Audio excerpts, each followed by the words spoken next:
Spring is one of my favourite times of year, where we start to shake off winter and your garden gets filled with colour and growth. Feels like time for a landscape challenge.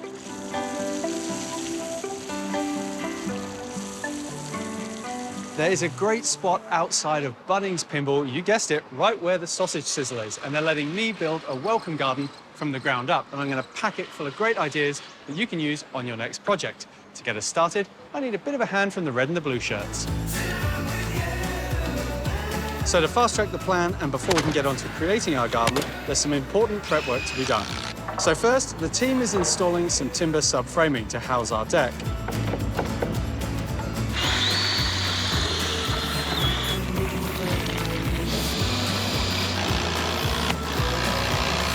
We'll need some steps up to our deck. And finally, all the guys are in for the first of our big treated pine planter boxes. Guys, I'm so sorry I'm late. You know, traffic and all that stuff, it's horrendous. Thanks for showing up. Oh, yeah, no, that's all right, mate. I'm here for you, I'm here for you. The framework is in and it is looking absolutely awesome. Lucky, I bought the rest of the master plan. Now, this is a busy road, yeah, for sure, but we've got some amazing gum trees behind us and some nice Australian shrubs, so I'm going to use that as my inspiration and create an Australiana public garden space. For added interest, we're creating a raised garden bed with a few layers and heights. Central to the design is our nice wide deck. A timber screen will add a focal point, all of it immersed and softened by lush greenery and a combination of native trees and plants. Just like the garden was always meant to be here. Every good garden bed needs some edging. It helps to define the space and stop grass growing into your plants. And there's lots of options. Here they've used some treated pine edging. You could just use a spade edge, but really to keep the grass out, you want something solid. So I'm using a Core-10 steel edge. Now, you can see these lengths are really flexible, so we'll be able to get our nice curves.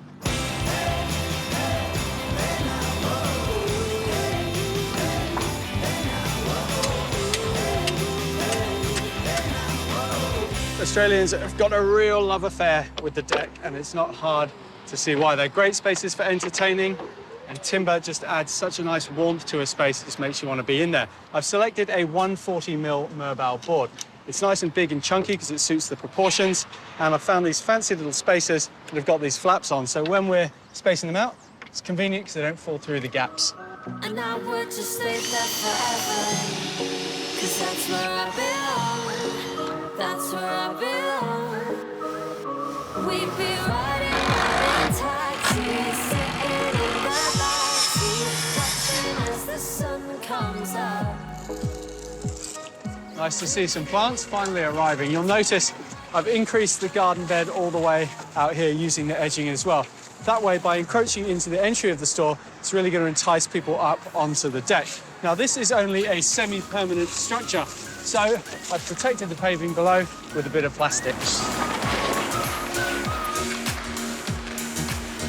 In the front of the garden, I really wanted to bring in some vertical height with some trees to balance the proportions of the deck, but we've got no soil. So I'm using these tree rings. They clip together really easily, and they give us some extra soil depth. Now, these would be perfect at home if you've got rocky soils or really poor draining soils and you want to grow some vegetables. Bring it up out of the ground, and you can grow anything.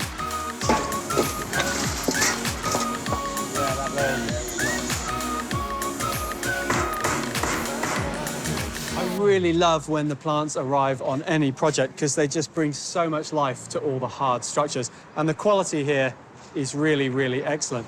Like most gardens, you always start with the big stuff, so I'm going to start placing the trees. All right, Benny, lift it up. Look at that, that's nice.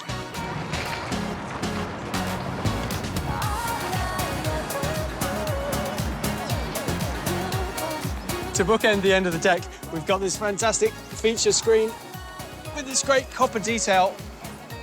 Weighs a little bit, but it's going to look good. Oh, thanks, Jimmy. Glad you made it light. Well, I didn't build it.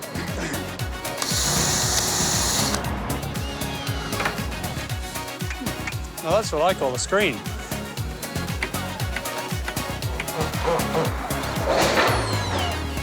Raised planters are a really useful thing to have in any garden because they bring the soil level up so you don't have to bend over, meaning it's a lot better on your back. Perfect for veggies and ornamentals as well. These are constructed really easily, just out of treated pine sleepers that have got bugles supporting the corner, and then every 1.2 metres, we've got a supporting post as well. We're planting some big tuckaroos in here, or I should say Benny's planting some big tuckaroos in here, and they're going to give us some instant impact, but they've got plenty of soil, so they'll grow well.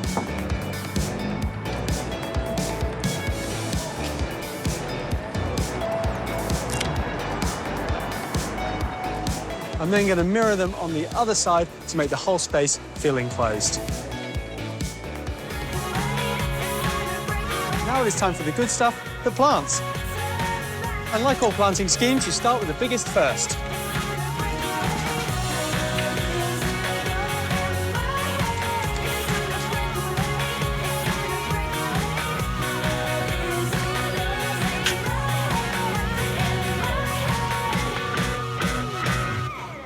When it comes to designing a garden, I really love the combination of rounded shapes and upright spiky shapes. I've got variegated dietes up next to the deck because it stays quite small. Then down on the lower level, Dorianthus excelsa. Now this can get quite large, but it's going to give us great architectural impact. And if we're lucky, we'll get the red flower up in the sky as well. Building castles in the sky.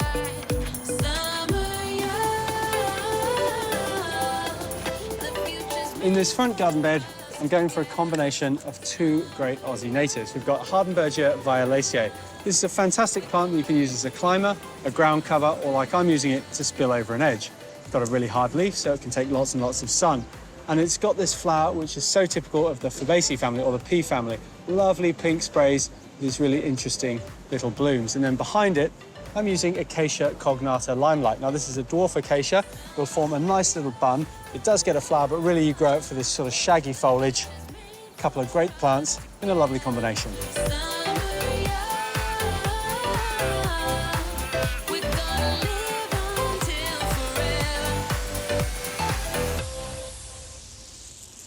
We all know mulch is really important for your plants, but it doesn't have to be something that's organic and breaks down. You can use pebbles as well. They retain moisture and they look perfect against the bark of these Banksias.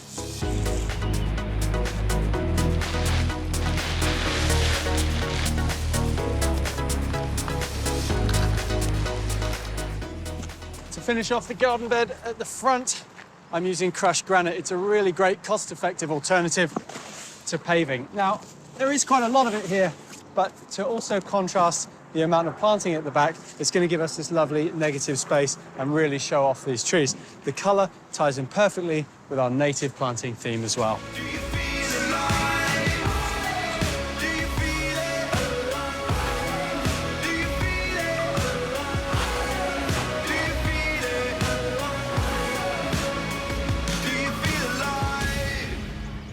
A garden isn't complete without pots.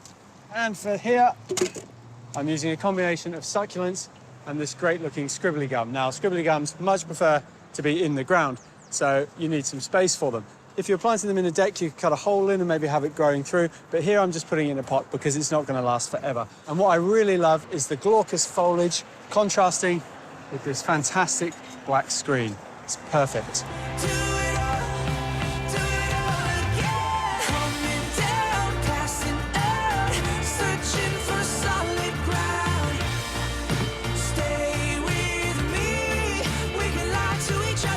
See, Juliet, I can style as well.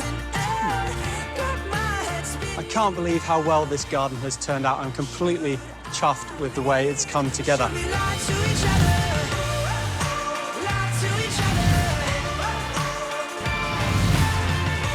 Now, you might be thinking it's a bit over the top, but really, it's just a series of weekend projects you could do at home.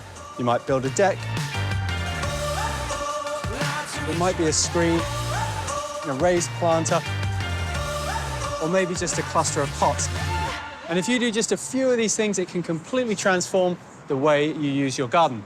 I can see some Bunnings stuff coming now. Let's see what they think. Guys. Hello. Tell me what you think about the garden. It is awesome. Absolutely love it. Yeah? What's your favourite part?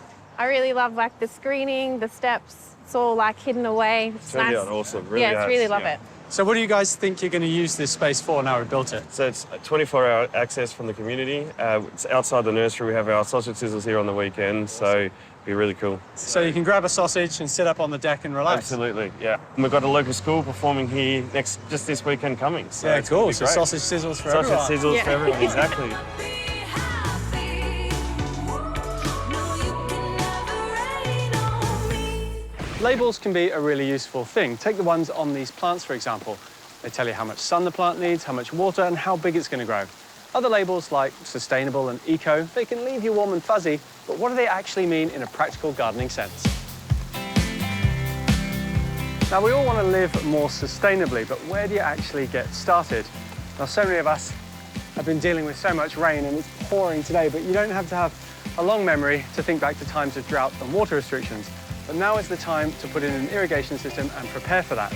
Now, you can use a standalone or a tap timer, that's fine, but why not harness the power of the internet and Wi-Fi with a smart controller? Now, these will monitor the weather conditions online and only water when it's necessary.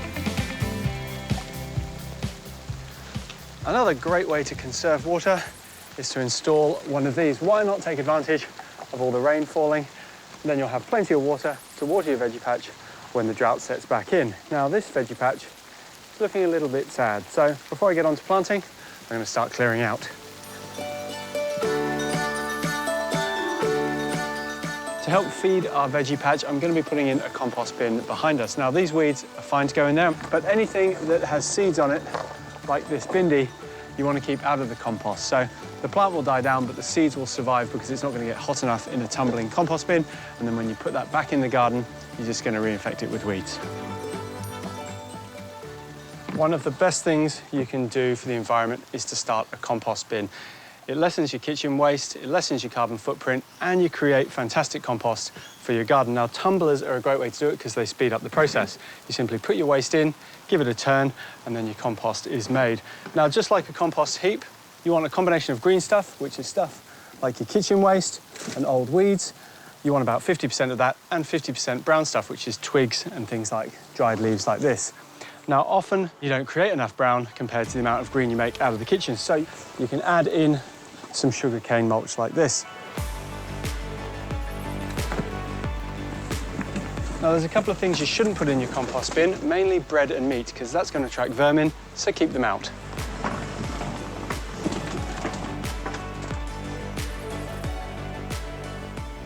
Now, our compost in the tumbler is going to take about 3 months before we can use it. So before that's ready, I want to get onto this area, and I need to lift the soil up because it's compacted over time. So I'm just using some bagged garden soil mix, which I'll add some more bagged compost too. But before I get to that, I'm just going to lift these plants out. We've got some chives and some rosemary, and I should be able to get enough of a root ball so they transplant nicely.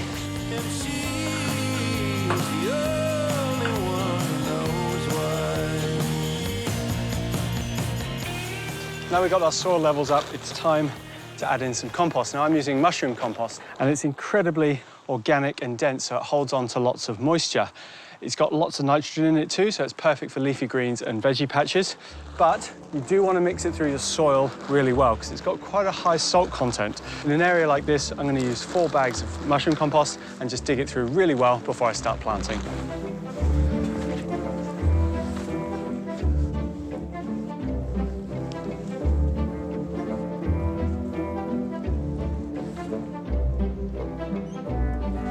Growing your own produce at home is obviously a great way to lessen your carbon footprint, but you're never really going to be able to grow enough to support yourself, so you need to be selective with what you grow. Now, I find if I buy lettuce or leafy greens from the supermarket, by the time I come around to using the remainders of them, they've all gone smushy and there's a lot of waste. So a great way to minimize that is to grow your own. You just come and pick what you need, and the rest stays fresh out in the garden.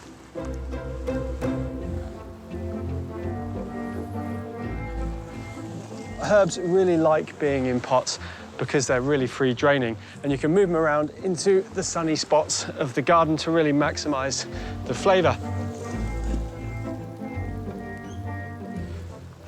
As well as the edible plants, I'm also going to be planting some flowering plants, and I'm going for 2 different types, companion plants and pollinating plants. For the companion plants, I'm just using these marigolds. So these are going to sit near our veggie patch, and they'll attract all the insects you don't want on your veggies, things like aphids. When they get covered, you can just replace them. Now, I'm also planting over here lots of plants that are great for pollinators. Things like this achillea. Now, when you're planting for pollinators, you want an array of different colors, different shapes, different heights, so the pollinators go around, have lots of lovely food.